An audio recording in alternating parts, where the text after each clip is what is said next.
बरसैया मोरी बात नाथ पियो पिला दिए अमर कीजिए मांगल आरतियों मांग बर कीजिए नायक जोगर किशोर सिंहा कान कांचन मारी हरि सुंदर कांचन दादरी पद जोता राजधनी इंद्रावती उदरा आरती करे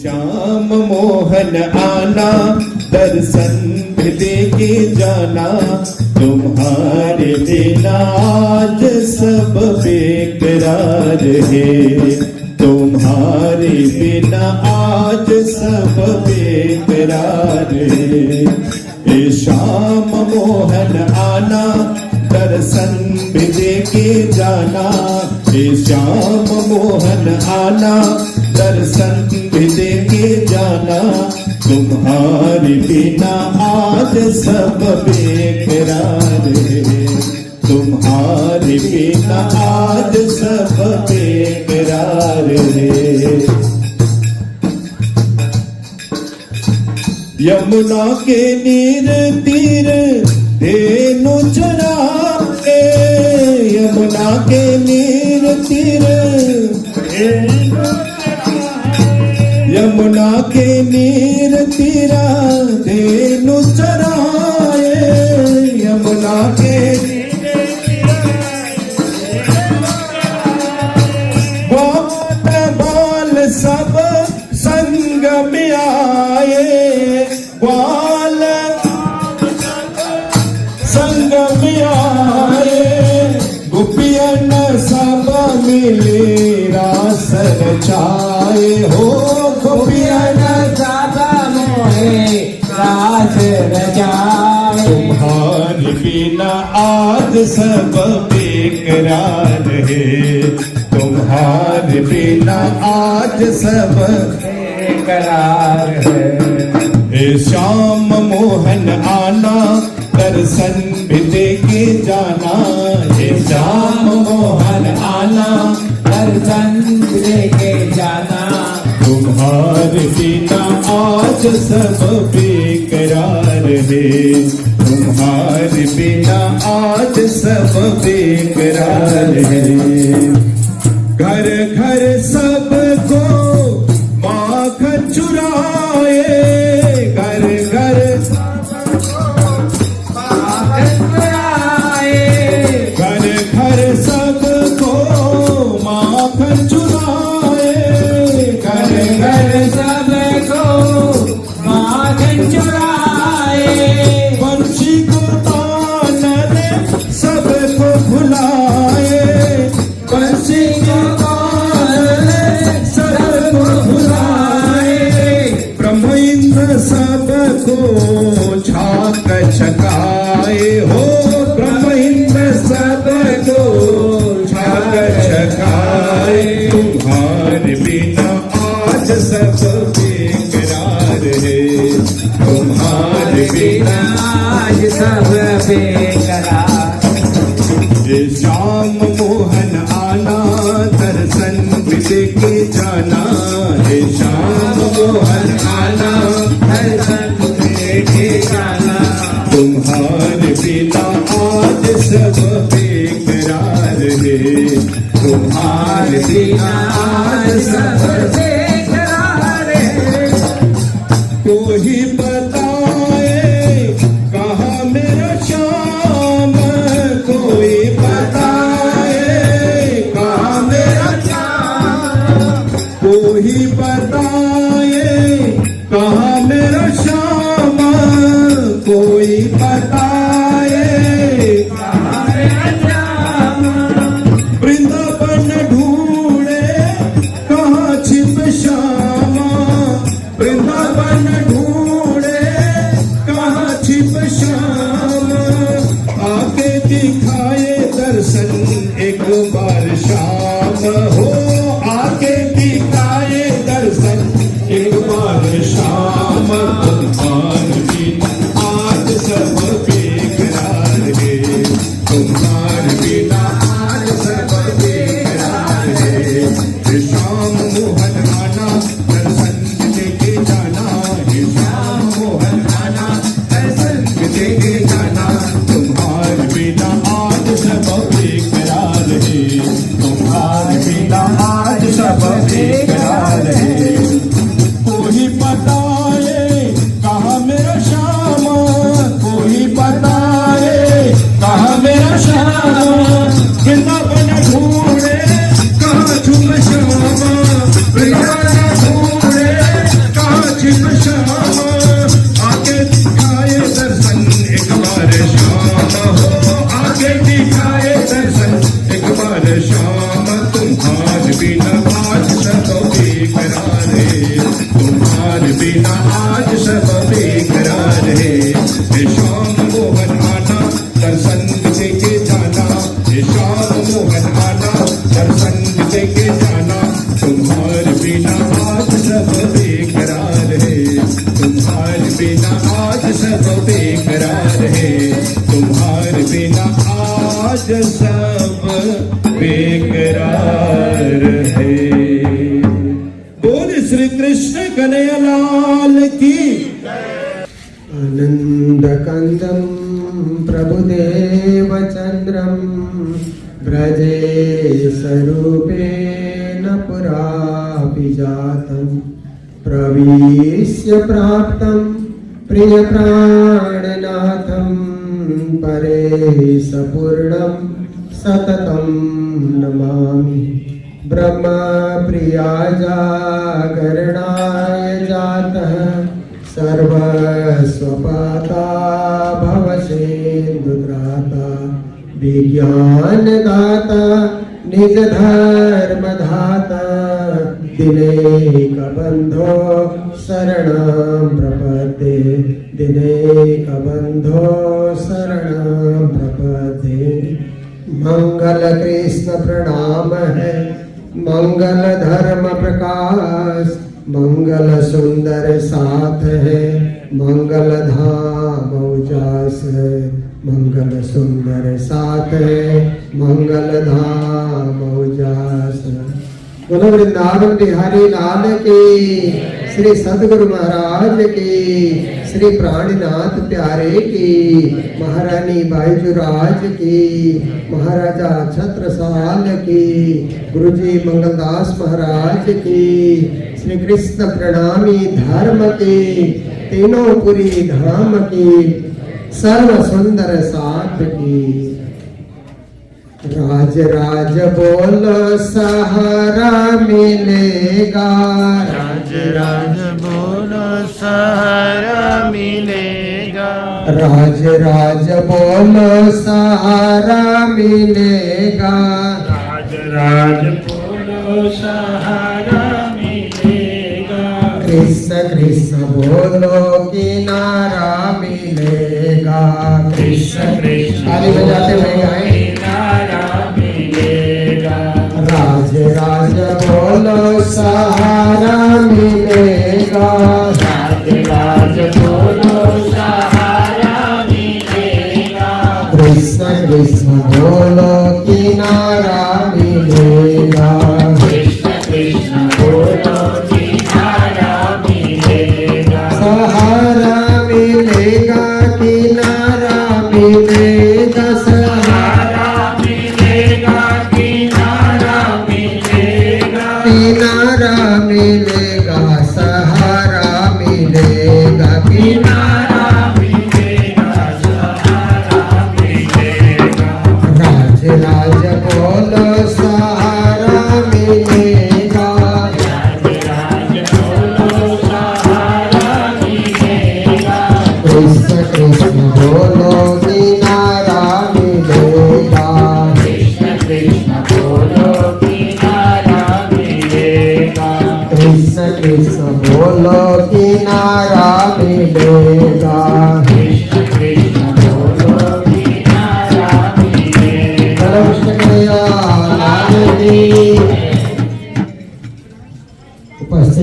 महाप्राण शिरोमणि सुंदर साथ जी, माताएं, बहनें, भाइयों, इतना अच्छा अवसर, इतना सुंदर अवसर, इतना सुखद अवसर कि आज इस हाल में बैठ करके हम अपने श्री राज श्यामा को याद कर रहे हैं और आप सबके सदिच्छा के हिसाब से यहाँ पर श्री कृष्ण जन्माष्टमी, श्री राधाष्टमी, आज राधाष्टमी का दिन भी है, संयुक्त रूप से आप लोग मना रहे हैं। और मुझे इस बात की खुशी है कि ये कार्यक्रम एक हफ्ता पहले ही हो रहा था, पर जब मैंने देखा कि मुझे भी आना है, पर जन्माष्टमी मुझे कालिम्पोंग में करके निकलना पड़ता है, तो मैंने यहाँ समाचार भेजा कि एक हफ्ता अगर पीछे आप कर सकते हैं तो हम भी यहाँ उपस्थित रहेंगे। हमारे कृष्ण प्रणामी एसोसिएशन के सभी भाइयों ने प्रयास किया और आज आप सबके दर्शन करने का मुझे भी मौका मिला। सभी को कोटि कोटि करबद्धा प्रेम प्रणाम।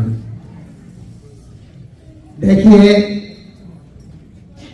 हम लोग राज श्यामा की भक्ति करते हैं और राज श्यामा ही राधा कृष्णा के रूप में लीला करते हैं।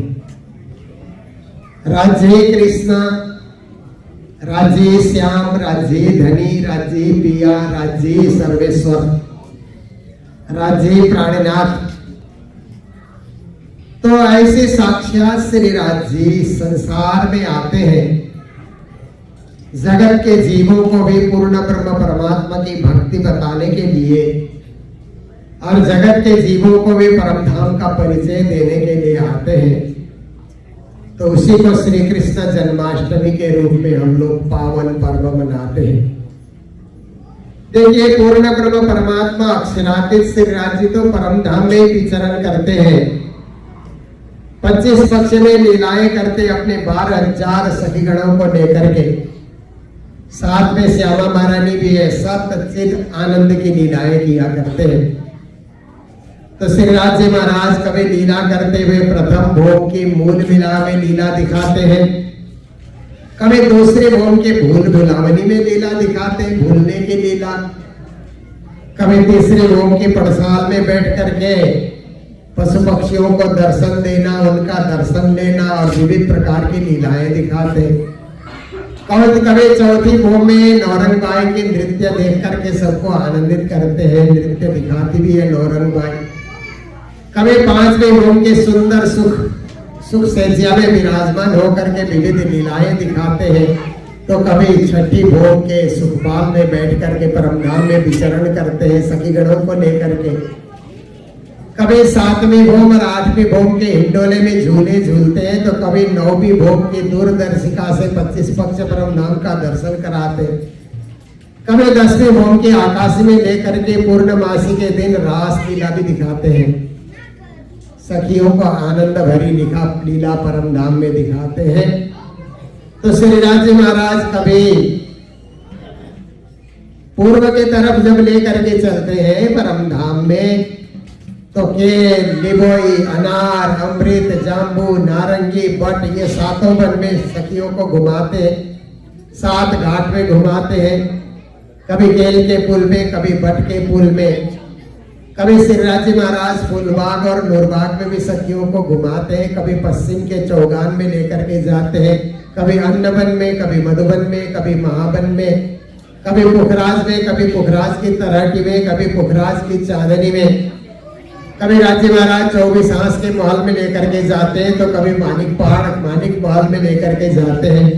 कभी 4 हर हवेली में, तो कभी जाकर के देखिए कि 8 सागर 8 भूमि में विचरण कराते हैं। नूर, नीर, क्षीर, दधि, घृत, मधु, रस, सर्वरस सागर, ये 8 सागर में विचरण कराते हैं।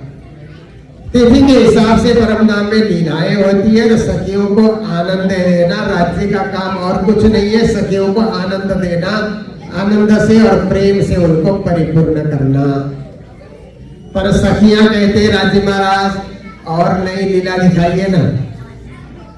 आप जो लीला दिखा रहे हैं इससे कोई नवीन लीला, कोई नई लीला दिखाइए, हमें और नई लीला देखने की इच्छा हो रही है।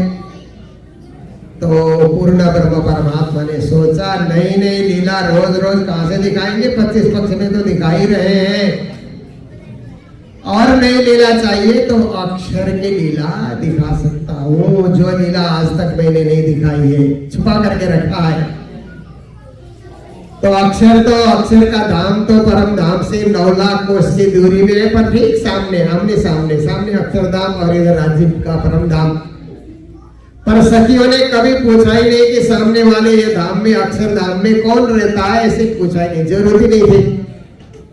क्योंकि जो लोग आजकल संसार में भी फ्लैट में रहते हैं ना, सामने वाला फ्लैट में कौन रहता है जानने की जरूरत ही नहीं पड़ती है।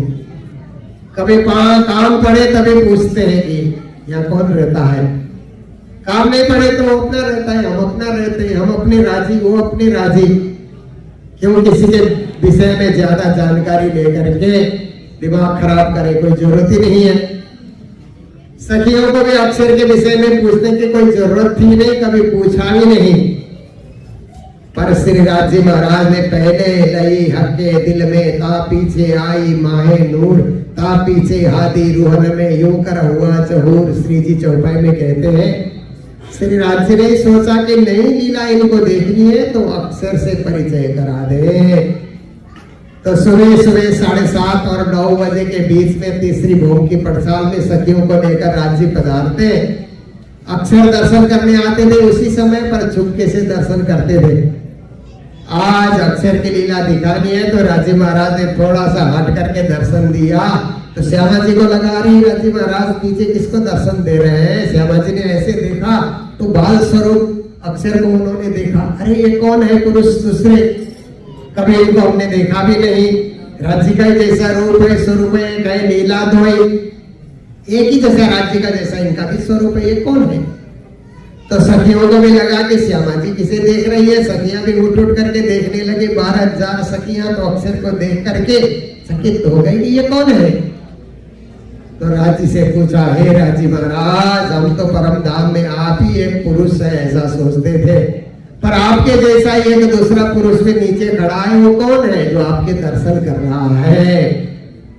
तो राजी महाराज ने कहा, ये मेरे सत स्वरूप अक्षर ब्रह्म है, ये क्या करते हैं, बनाने और मिटाने की लीला करते हैं, विश्व ब्रह्मांड का निर्माण करते हैं और उसका लय भी कर देते हैं। अक्षरात् संभवति विश्वम कोटिशो हंडराशय, नयन के पाव फल में इशारता, कई कोटि ब्रह्मांड उपजत खपत्ता, आंख के पलक के झपकते ही करोड़ों ब्रह्मांड बनाना, करोड़ों ब्रह्मांड मिटाना, ये इनकी लीला है। तो सखियों ने कहा, राजी महाराज ये लीला भी दिखाइए ना, आपने 25 पक्ष की सारी लीलाएं दिखाई, पर आप अक्षर की लीला दिखाइए, हमें अक्षर के विषय में जानने की जिज्ञासा हो रही है। तो श्री राज जी महाराज ने कहा, अक्षर की लीला देखोगे ना तो मुझे भी भूल जाओगे, परम धाम भी भूल जाओगे, तुम सखियां एक आपस में भूल जाओगे, सच्चिद आनंद को भी भूल जाओगे और असत जड़ दुख को ही अपना घर समझने लगोगे। इसलिए अक्षर का खेल देखने योग्य नहीं है। मने किए हमको 3 वीरा, तब हम मांगा फेरा फेरा फेरा। श्री राजी महाराज ने 3 बार मना किया, परंतु सखियां मानी नहीं। तो राजी महाराज ने फिर तीसरी भोग की पड़साल से मूल मिला में लेकर आते हैं और अक्षर की लीला दिखाने की तैयारी करते हैं। तो देखिए, जैसे ही अक्षर की लीला दिखाने की तैयारी होती है तो श्री राज जी के संसार में आने का एक कारण बन पड़ता है कि सखियों को राजी महाराज मूल मिलाव में कहते हैं, सखियों संसार में जब तुम जाओगे ना अक्षर की लीला देखने के लिए तो भूल जाओगे, मैं तुम्हें जगाने के लिए आऊंगा परंतु मुझे भी नहीं पहचानोगे, ऐसी स्थिति आ जाएगी।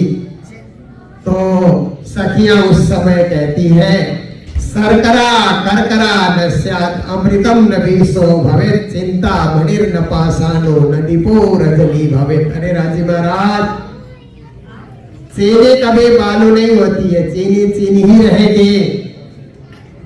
ऐसे ही अमृत कभी जहर नहीं होता है, अमृत ही रहेगा।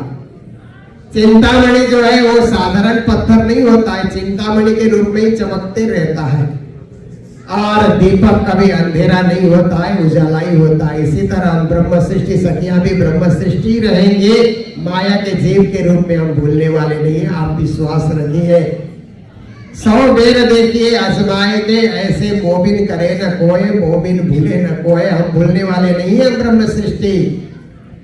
तो राजी महाराज ने कहा फिर भी तुम लोग विचार करो, भूल जाओगे। तो सखियां आपस में बात करती है, जो तुम भूली तो मैं तुझे देव तुरंत जगाए, मैं भूलूं तो तुम मुझे दीजो पल में बताए।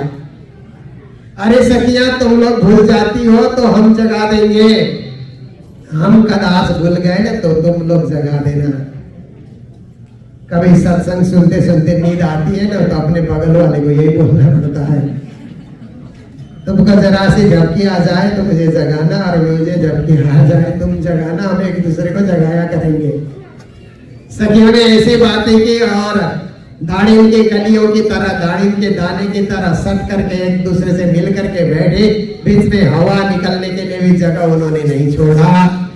तो क्या होता है कि एक कारण राज्य महाराज का संसार में आने का परम धाम में बना कि राज्य ने फिर उतरते उतरते सखियों को बाधा किया। उतरते अरबहासों कया अलस्तो बेरबकुम, नासुत जिमी में जाए के जिन मुझे भूलो तुम लोग खेल देखने संसार में उतर रही हो सखियां, पर मैं तुम्हारा मालिक हूँ, रब हूँ, मैं तुम्हारा स्वामी हूँ, इसलिए तुम्हें जगाने के लिए मैं भी आऊंगा संसार में। ये राज्य आने का, श्री कृष्ण आने का पहला कारण हुआ, क्योंकि कृष्ण आने के 3 कारण है ना, त्रिधा लीला है श्री कृष्ण की। तो दूसरा कारण क्या बन पड़ा कि गौलोक धाम में श्री कृष्ण बाल रूप में रहते हैं और बाल लीलाएं दिखाते हैं। परम धाम में 12,000 की संख्या में सखियां हैं, तो गौलोक धाम में 3.5 करोड़ सखा और सखियां वहां पर रहा करती है। तो श्री कृष्ण वहां भी 12 वन में विचरण करते हैं। तो एक रोज श्री कृष्ण निकुंज वन में यमुना नाम की सखी से बातें कर रहे थे, जिनको बिरजा भी कहा जाता है। तो राधा जी ढूंढते हुए आए कि कृष्ण कहाँ है, कृष्ण कहाँ है। तो कृष्ण ने अपने मित्र श्रीदामा सखा को कहा था कि अरे मित्रा, कोई ढूंढते हुए आए तो कह देना यह श्री कृष्ण जी नहीं है। तो राधा जी आई और श्रीदामा को पूछती, अरे श्रीदामा सखा, आप तो कृष्ण के प्यारे सखा है, बताइए श्याम सुंदर यहाँ है। तो श्रीदामा ने जैसे कृष्ण ने सिखाया वैसे ही बोला, यहाँ तो श्री कृष्ण जी नहीं है। तो राधा जी 12 वन में ढूंढने के लिए निकली, परेशान होकर के 12 वन में घूम करके थक करके आई। तो उसी निकुंज वन में यमुना और श्री कृष्ण दरवाजे में खड़े हैं। तो राधा जी को उस समय गुस्सा आया, अरे ये श्रीराम कैसा सखा है, कृष्ण जी के साथ रहता है, भगवान का सखा है, पर झूठ बोलता है। तो राधा जी ने उसी समय श्रीदामा को श्राप दिया कि अरे श्रीदामा सखा, कृष्ण के सखा होकर के झूठ बोलते हो। झूठ बोलने वाले को गौलोक धाम में रहना ही नहीं चाहिए, मृत्यु लोक में जाना चाहिए, जहां लोग झूठ ही झूठ बोलते हैं। जाओ तुम मृत्यु लोक में, मेरा श्राप है, मृत्यु लोक में जाकर के असुर बनो और झूठ बोलते रहो। तो श्रीदामा ने सोचा, मैं खुद तो झूठ नहीं बोला था, मुझे तो श्री कृष्ण का ऐसे ही आदेश था, इसलिए मैंने झूठ बोला। तो श्रीदामा ने भी ज्यादा विचार नहीं किया। उन्होंने कहा, राधा रानी, आपने बिना सोचे समझे मुझे श्राप दे दिया मृत्यु लोक में जाने का, तो मैं भी श्राप देने में पीछे नहीं रहूंगा। मेरा भी श्राप है कि आपको भी मृत्यु लोक में जाना पड़े और 100 साल तक कृष्ण का वियोग देखना पड़े। कृष्ण वही खड़े हैं और दोनों ने एक दूसरे को श्राप दिया। इसके लिए हम उदाहरण देते, माँ बाप वही खड़े होते, बच्चे लड़ते हैं ना, कभी कभी माँ बाप के सामने ही लड़ पड़ते हैं ना बच्चे लोग।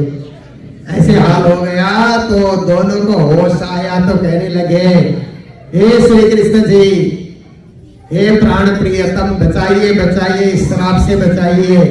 हम लोगों ने गलती करी, बहुत जल्दी श्राप दे दिया एक दूसरे को। तो उस समय कृष्णा जी कहते हैं कि देखो मैंने इस श्राप से बचा लिया ना, तो तुम लोग बार बार फिर दूसरे को श्राप देते ही रहोगे। बचाने वाले तो हैं हमारे साथ, क्यों चिंता करें। इसलिए तुमको जाना ही होगा। राधा को भी पृथ्वी लोक में जाना होगा 100 साल के लिए, और श्रीदामा को भी असुर बनना ही पड़ेगा। तो गोलोक धाम से राधा और श्री कृष्ण दुनिया में उतर रहे हैं। तो कृष्ण ने इतना ही कहा कि तुम दोनों को दर्शन दे करके तुम्हारे श्राप से उद्धार करने के लिए मैं भी पृथ्वी लोक में आऊंगा। तो गौल श्री कृष्ण को भी पृथ्वी में आना था, यह दूसरा कारण बड़ा। पहला कारण तो परम धाम से राजी महाराज को आना है, और तीसरा कारण भी मैं आपको बताता हूँ कि पृश्नी और सुतपा नाम के 2 तपस्वी थे, पति पत्नी थे। भगवान विष्णु की बहुत तपस्या किया करते थे। तपस्या करते करते विष्णु भगवान ने दर्शन दिया, और दर्शन देने के बाद विष्णु भगवान ने कहा परम ब्रूही वरदान मांगो, क्यों तपस्या कर रहे हो। दोनों ने विष्णु भगवान का शंख चक्र गदा पद्मकृत कुंडल धारी स्वरूप को देखा, चतुर्भुज स्वरूप को देखा। तो हाथ जोड़कर कहने लगे प्रभु आपके जैसा ही हमें पुत्र चाहिए। तो विष्णु भगवान कहते मेरे जैसा पुत्र, मैं जैसा तो मैं अकेला ही हूँ। तुम लोगों ने मांग लिया है और तुम लोगों की तपस्या से मैं प्रसन्न हूँ, तो चलो अगले जन्म में मैं पुत्र बन करके आऊंगा, पर ज्यादा समय मैं नहीं रहूंगा, केवल वरदान पूरा करने के लिए मैं आऊंगा, उसके बाद मैं अंतर ध्यान हो जाऊंगा। तो वही पृश्नी और सुतपा वसुदेव और देवकी के रूप में इस जन्म में आए हुए थे। तो उनके यहाँ श्री कृष्ण का आगमन होता है। यह कृष्ण आने का तीसरा कारण हुआ, आप समझ गए होंगे। परम धाम से राजी महाराज को सखियों को खेल दिखाने आना है। गौलोक धाम से राधा जी और श्रीदामा को मुक्त करने के लिए गौलोकीय कृष्ण को आना है, और वैकुंठ से विष्णु भगवान को पृश्नी और सुतपा का वरदान पूरा करने के लिए आना है।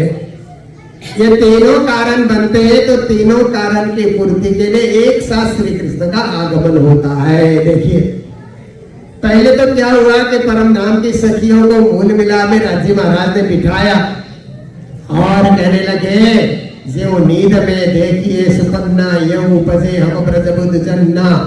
नींद में स्वप्न के देखने की बातें तुम लोग खेल में जाओगे। तो सखियों को नींद सी आई मूल मिलाव में, और उन्होंने अपने सुरता को ब्रजमंडल में पाया, ब्रज गोपी के रूप में पाया। ब्रज की गोपियां तो पहले से थे, उनमें आकर के सुरता बैठी। अब ब्रज गोपी के रूप में परम धाम की सखियां आए तो कहते राज्य कहाँ है, राज्य कहाँ है, हमारे मालिक कहाँ है, जिनके चरणों में हम बैठते थे वो कहाँ है, ढूंढो ढूंढो, ऐसा कर रही है। और उधर से क्या होता है कि संसार के हिसाब से द्वापर युग चल रहा था, और द्वापर युग का अंत आ रहा था। संसार में कंस का अत्याचार बढ़ गया था। कंस नाम का एक शासक अपने पिता को ही बंदी बना करके ये मथुरा मंडल से भारत का राज्य चलाता था, और उसने अपने बहन के शादी करके दहेज के रूप में बहुत सारा सामान दे करके वसुदेव के साथ विवाह हुआ, पहुंचाने जा रहा था। तो आकाशवाणी होती है कि अरे कंस, जिस बहन को इतना प्यार से तुम छोड़ने जा रहे हो ना, उसी बहन के 8वें गर्भ से जो पुत्र प्रकट होगा वो तुम्हारा काल होगा, उससे तेरी मृत्यु होगी। तो कंस ने सोचा न रहे बांस न बजेगी बांसुरी। देवकी के 8वें गर्भ की संतान मुझे मारेगा तो मैं देवकी को यही मार देता हूँ, खत्म कर देता हूँ। बांसुरी नहीं रहेगा तो बांसुरी कहाँ से बजेगी। तलवार उठा करके देवकी को मारने के लिए केस पकड़ लेता है। तो वसुदेव जी उस समय धर्मशास्त्र समझाते हैं कि अरे कंस, पाप की भी पराकाष्ठा है, क्योंकि बच्चों को मारना, स्त्री को मारना, गौ हत्या करना, ये महापाप कहा जाता है। ऐसे महापाप से तुम बचो।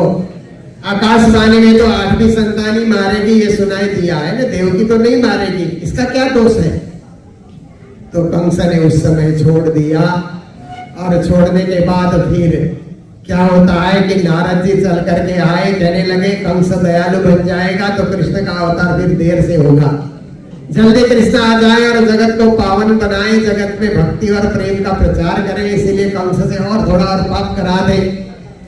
तो नारद जी ने आकर के कहा कि अरे 8वां गर्भ काल होगा ऐसा कहा है, पर कमल का एक फूल लेकर के उन्होंने बताया कि इसमें तो 8 पत्ते हैं, इधर से गिनो तो ये 8, इधर से गिनो तो ये 8, कौन सा 8 मारेगा, पीछे से गिनो तो पहले वाला भी 8 हो सकता है। तो फिर उसने कारागृह में बंद किया वसुदेव देवकी को, एक एक बच्चे पैदा होते गए, सबको मारता चला गया। 7वें बच्चे रोहिणी के गर्भ में पहुंचाया गया और 8वें गर्भ के रूप में भगवान विष्णु जिन्होंने पृथ्वी और सुतपा को वरदान दिया था ना, वही वसुदेव देवकी के रूप में इस जन्म में थे। भगवान विष्णु गर्भ में प्रवेश करते हैं और आप देखिए भदौ का महीना है, अष्टमी की तिथि है, रात के 12 बजे, बुधवार का दिन है, रोहिणी नक्षत्र है।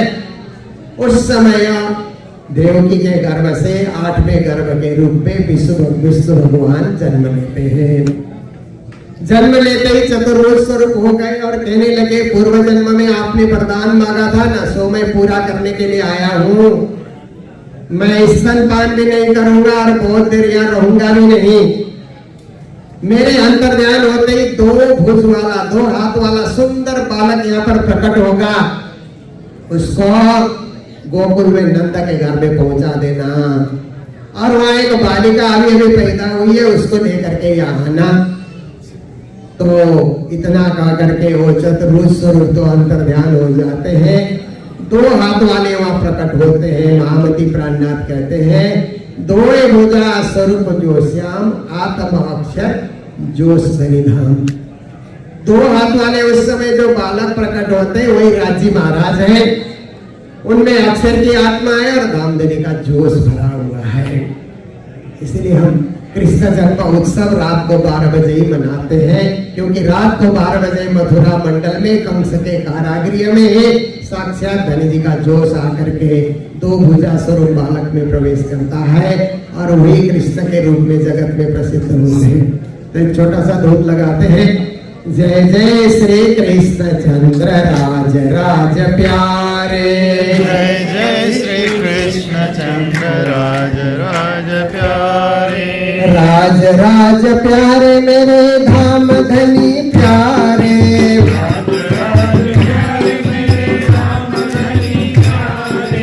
धाम धनी प्यारे मेरे श्याम श्यामा प्यारे,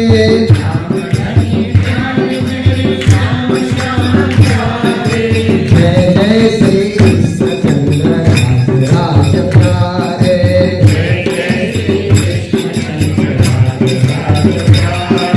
जय जय श्री कृष्ण चंद्र राज राज प्यारे,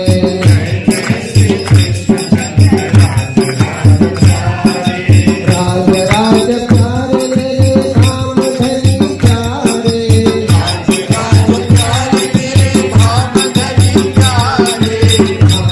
प्यारे मेरे श्याम श्यामा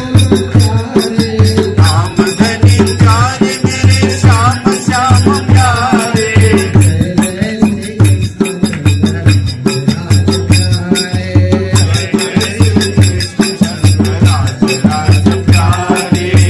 जय जय श्री कृष्ण चंद्र राज प्यारे, जय जय श्री कृष्ण चंद्र राज प्यारे, कन्हैयालाल की जय।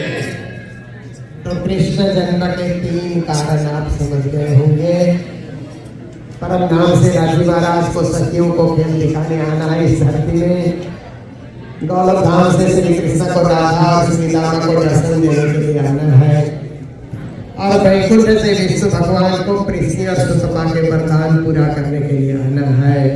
इसीलिए कृष्ण कृष्ण सब कोई कहे पर भेद न जाने कोई, नाम एक विध है सही पर लीला तीन विध हो।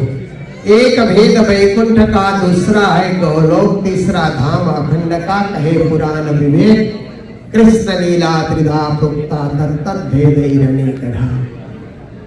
तो अब राधा जी के आगमन के विषय में मैं थोड़ा सा प्रकाश डालूंगा।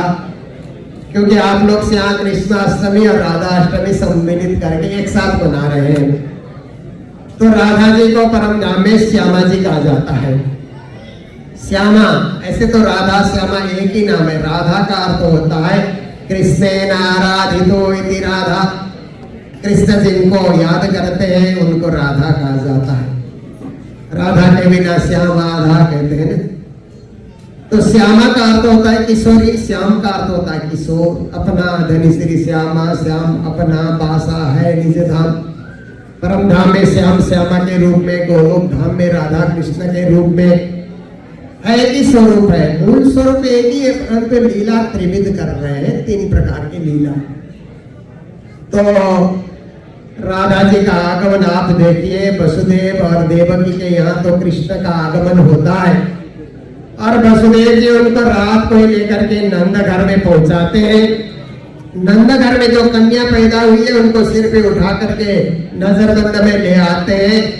तो पहरेदार सब जाग जाते हैं, आज संतान हुई कहने लगते हैं। तो कंस आकर के पछाड़ने की, मारने की कोशिश करता है। तो कन्या हाथ से छूट करके जाती है और कहती है, अरे कंस तू क्या मुझे मारेगा, तेरे को मारने वाला तो गोकुल पे पहुंच चुका है। तो इस तरफ कंस अब गोकुल में जितने बालक पैदा हुए उनको मरवाने के लिए अपने सभा इत्यादि रखता है। पर उस तरफ राधा जी के जन्म के विषय में हम सुनते हैं, कृष्ण आने से पहले राधा जी का आगमन हुआ। एक भजन में कहा जाता है ना, कितने बरस के कुंवर कनाई, कितने बरस की राधा रानी। 5 बरस के कुंवर कनाई, 7 बरस की राधा रानी, होली खेलत धूम मचाई। इससे समझा जाता है कि राधा जी 2 साल पहले ही आ गई थी। वृषभान और कीर्ति राधा जी के माता पिता थे जो बरसाना में रहते थे। आप कभी वृंदावन जाए तो वृंदावन में क्या है कि एक तरफ नंदगांव है, एक तरफ बरसाना है, एक तरफ गोवर्धन है तो एक तरफ वृंदावन है, एक तरफ गोकुल है। बड़ा सुंदर दृश्य है वृंदावन का। दर्शन करने से, परिक्रमा करने से कृष्ण लीला पूरी तरह समझ आती है। तो राधा रानी का आगमन इस प्रकार से होता है कि वृषभान के यहाँ लड़के तो थे, 3 लड़के थे परंतु लड़की नहीं थी। स्वाभाविक होता है संसार में कि जिसके यहाँ लड़का होता है तो लड़की की इच्छा होती है, लड़की भी हो जाए। लड़की आता ही है तो लड़का भी होना चाहिए, ऐसी इच्छा होती है। नहीं, एक स्वभाव होता है संसार में, गृहस्थ जीवन में। तो वृषभान और कीर्ति भी सोचते थे कि लड़के तो 3 है, लड़की एक हो जाए तो अच्छी बात है, पर लड़की नहीं होती थी। एक रोज सुबह सुबह वृषभान नहाने के लिए तालाब में चले गए। तो तालाब में नहाने के लिए जैसे कपड़े उतार करके प्रवेश किया तो एक सुंदर कमल का फूल उन्होंने देखा और उस कमल के फूल में एक छोटी सी बालिका हाथ पांव उछाल रही है, जैसे अभी अभी उसका जन्म हुआ हो, ऐसा उन्होंने देखा। तो आश्चर्यचकित हो गए। फिर उन्होंने विचार किया कि ये बालिका इस कमल के फूल में नाच रही है, खेल रही है, हो सकता है परमात्मा ने हमारी पुकार सुन करके इसको यहाँ प्रकट कर दिया है। उठा करके ले आए और अपनी पत्नी कीर्ति को देते हैं। बड़े प्रसन्न चित्त होते हैं और बालिका बहुत सुंदर है, हर प्रकार से सुंदर, चेहरे से सुंदर, सकल सूरत से सुंदर, स्वरूप भी सुंदर, सब कुछ सुंदर है, पर आंख नहीं खोलती है। दोनों आंखें बंद है। देखिए बच्चे आंख न खोले तो माँ बाप को बड़ी निराशा होती है ना। 6 महीने की हो गई, साल भर की हो गई और 2 साल पूरे होने में 15 दिन बाकी है। तो गोकुल से समाचार आया कि नंद के यहाँ लाला हुआ है, बेटा हुआ है। नंद बाबा को पता नहीं कि पहले कन्या का जन्म हुआ और वसुदेव जी बदली करके चले गए, कुछ पता नहीं है। नंद बाबा को लगा कि यशोदा के द्वारा ही बेटा हुआ है। देखिए परमात्मा की लीला है। नंद के घर लाला हुआ है और जन्म उत्सव मनाया जा रहा है। नंद बाबा ने सबको बुलावा भेजा है। तो वृषभान और कीर्ति भी और वहाँ के सभी ग्वाले भी नंद घर में आते हैं, गोकुल में आते हैं। तो तो कीर्ति अपने कन्या को भी साथ लेकर के आती है। और इधर यशोदा मैया ने भी अपने लाला को नहला धुला करके एक पालने में झुलाया, और पालने में झुला करके वहीं पालने में सब ब्रजवासी आकर के दर्शन करते थे। ब्रज की गोपियां भी दर्शन करने जाती है ना। आज बधाई ब्रज घर घर प्रकट से नंद कुमार, दूध दधीले उमर धोए तोरण बांधे ब्रजनार। कृष्ण जन्म का उत्सव हो रहा है। ब्रज गोपियां भी परम धाम की सखियां है, अपने मालिक के दर्शन करने के लिए जा रही है। आनंद उत्सव हो रहा है। तो माता कीर्ति अपनी छोटी सी बालिका को लेकर के आई, और उसी पालना में, जिस पालना में कृष्ण झूल रहे थे ना, उसी पालना में अपनी कन्या को भी उन्होंने सुला दिया। जब कृष्ण तो हाथ पांव उछाल करके खेल रहे थे, वहां पर कृष्ण का हाथ का स्पर्श राधा जी को जैसे ही मिला, तो राधा जी ने अपने सुंदर नेत्र खोल करके श्री कृष्ण के दर्शन किए। बोलो राधा रानी सरकार की। एक दो और लगाते हैं। राधा रानी की जय, महारानी की जय, राधा रानी की जय, महारानी की जय, राधा रानी की जय, महारानी की जय, राधा रानी की जय, महारानी की जय। बोलो बरसाने वाले की जय जय जय, बोलो बरसाने वाले की जय जय जय, बोलो बरसाने वाले की जय जय जय, बोलो बरसाने वाले की जय जय जय। राधा रानी की जय, महारानी की जय, राधा रानी की जय, महारानी की जय। बोलो परम धाम वाले की जय जय जय, बोलो परम धाम वाले की जय जय जय। राधा रानी की जय, महारानी की जय, राधा रानी की जय, महारानी की जय। श्यामा रानी की जय, महारानी की जय, रानी की जय, महारानी की जय। बोलो राधा रानी सरकार की। श्री कृष्ण कन्हैया लाल की। जैसे ही कृष्ण का स्पर्श मिला, राधा जी ने अपने नेत्र खोल करके कृष्ण के दर्शन किए, क्योंकि गौलोक धाम से आते हुए राधा जी ने प्रण किया था, मृत्यु लोक में तो मुझे जाना ही पड़ेगा, पर मेरे धनी, मेरे पिया, मेरे स्वामी के जब तक दर्शन नहीं होंगे, मैं संसार को नहीं देखूंगी। जब कृष्ण के दर्शन हुए तो राधा जी ने फिर सबको देखा, अपने परिवार को भी देखा, खुशियां छा गई। नंद घर में तो खुशियां थी, अब बरसाने में भी खुशियां छा गई। और इस प्रकार से जो राधा कृष्ण की लीला होती है ना, ब्रज लीला कहते हैं ना, बाल लीला। कृष्ण के लीला में सबसे प्रसिद्ध लीला है बाल लीला। माखन चोरी की लीला, मटके फोड़ने की लीला, दही जो है चुराने की लीला, माखन इत्यादि बंदरों को बांटने की लीला, ये सब ब्रह्म लीला है। देखने से बच्चों की लीला जैसा हमें अनुभव होता है, पर ज्ञान के दृष्टि से देखें तो ब्रह्म लीला है, परम धाम की लीला है, दिव्य लीला है, जो बाल रूप में श्री कृष्ण दिखाते हैं। और बाद में कृष्ण और राधा थोड़े बड़े हो गए तो प्राणनाथ जी वाणी में कहते, मागा किया राधा भाई ब्याहे नहीं प्राणनाथ, मूल स्वरूप एक अंग बिलस्त बल्लभ साथ। ब्रह्मा जी ने आकर के राधा और कृष्ण की मगनी करी। मगनी को आजकल की भाषा में एंगेजमेंट बोलते हैं ना, पर जाहिर में विवाह नहीं हुआ राधा कृष्ण का, क्योंकि मूल संबंध एक ही था। परम धाम में तो राजश्यामा के रूप में मूल संबंध है, और परम धाम में बल्लभ अपने धनी के साथ, राधा जी हास विलास और विहार करती है परम धाम में, तो दोनों एक ही स्वरूप है, इसलिए विवाह करने की जरूरत नहीं थी। केवल मगनी करके फिर राधा कृष्ण की जोड़ी हो गई। इसलिए आज देखिए हम लोग कृष्ण जन्माष्टमी मनाते हैं, तो ये कितना कृष्ण जन्माष्टमी होगा, आपके मन में जिज्ञासा हो सकती है। इसीलिए ये 5249वां कृष्ण जन्म उत्सव है। बोलो कृष्ण कन्हैया लाल की। और उसमें 2 साल जोड़ दोगे तो राधा जी का भी जन्म समय आ जाएगा।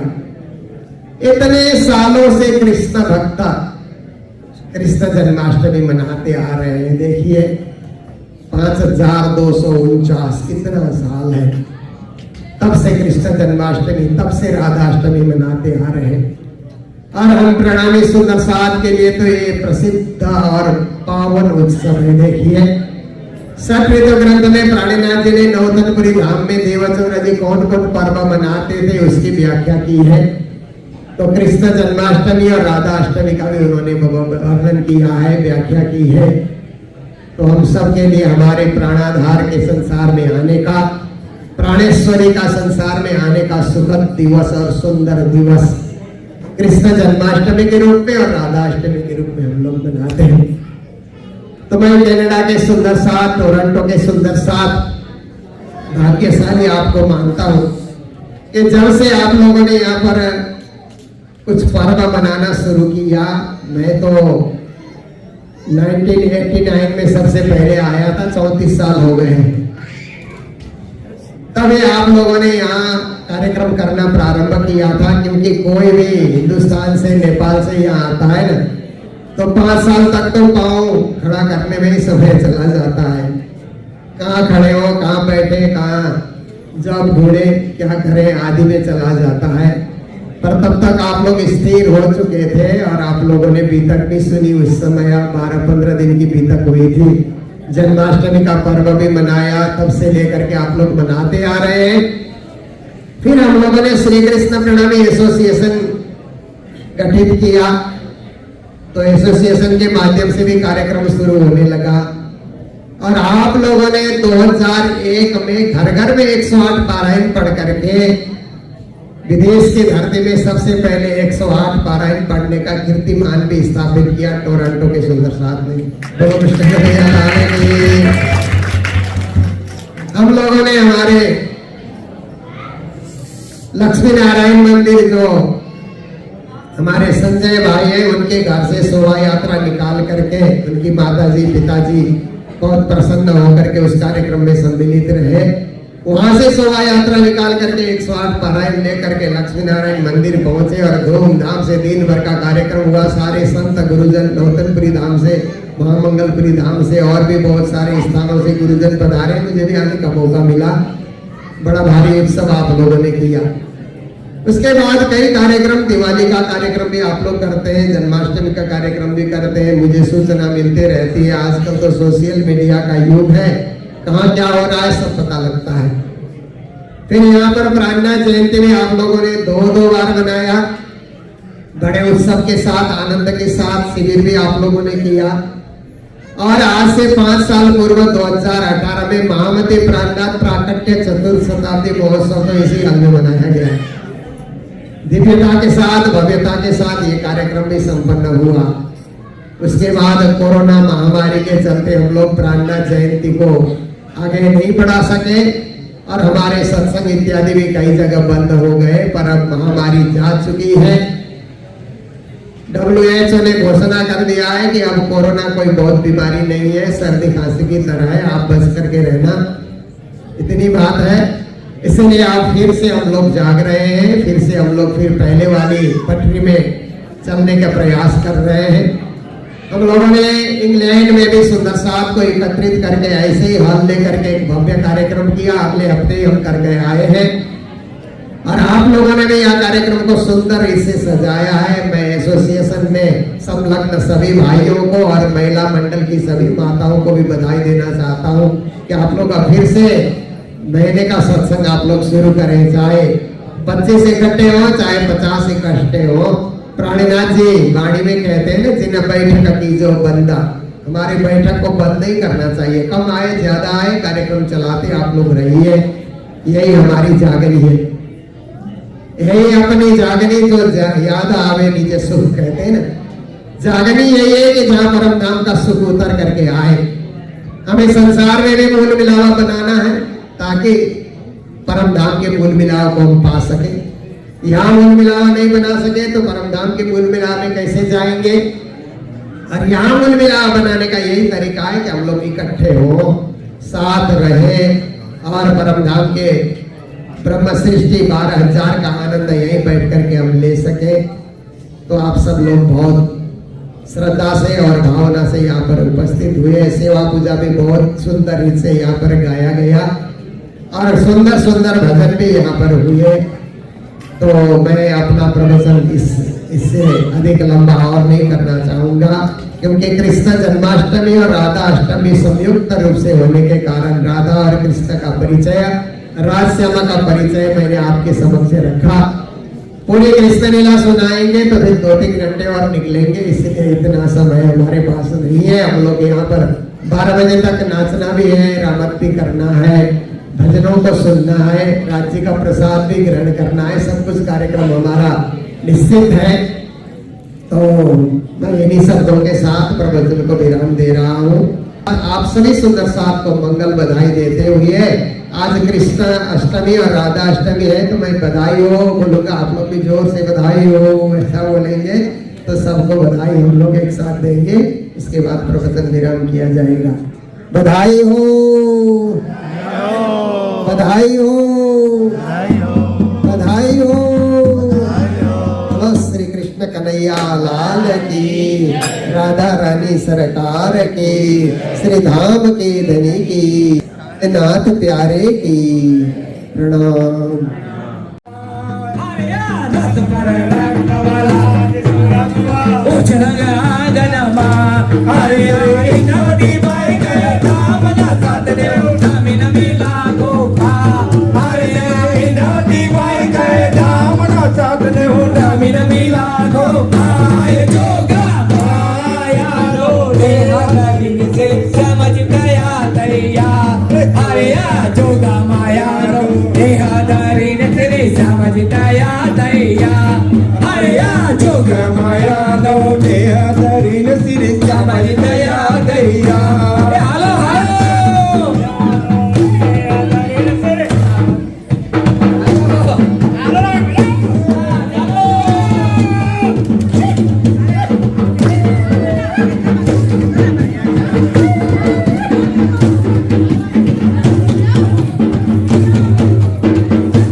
तुम हो तैसे कीजियो, मैं अर्ज करूं मेरे पीऊ जी। हम जैसे तुम चिन करो पिया, तलप तलप जाए जीव जी। बड़ा तो क्यों मीटे दिल की प्यास जी, तुम बिन मैं किन सो कहूँ पिया, तुम हो मेरे आस जी। आस बिरानी तो करूं पिया, जो कोई दूसरा हो ये जी। सब विद पिया जी समर्थ दिन, रहन जात रोय रोय जी। जन्म दे जो हम हते सो, तुम देखते के जी। जब तुम आप दिखाओगे पिया, तब देखोगे नैन भर जी। ये पुकार पिया सुन के दिल करो अब जीन जी। क्षण क्षण खबर लीजियो मैं अर्ज करूं दुल्हीन जी। एति अरज मैं तो करूं पिया जो आड़ी भय अंतराय जी। सो आड़ी अंतराय टाली के दुल्हा लीजे कंठ लगाए जी। कंठ लगाए कंठ सो पिया कीजे हास विलास जी। वारण जाए इंद्रावती पिया कदमों राखो पास जी। तुम दुल्हा में दुल्हीन पिया और न जानो बात जी। इस कसों सेवा करूं पिया सब अंगो साक्षात जी।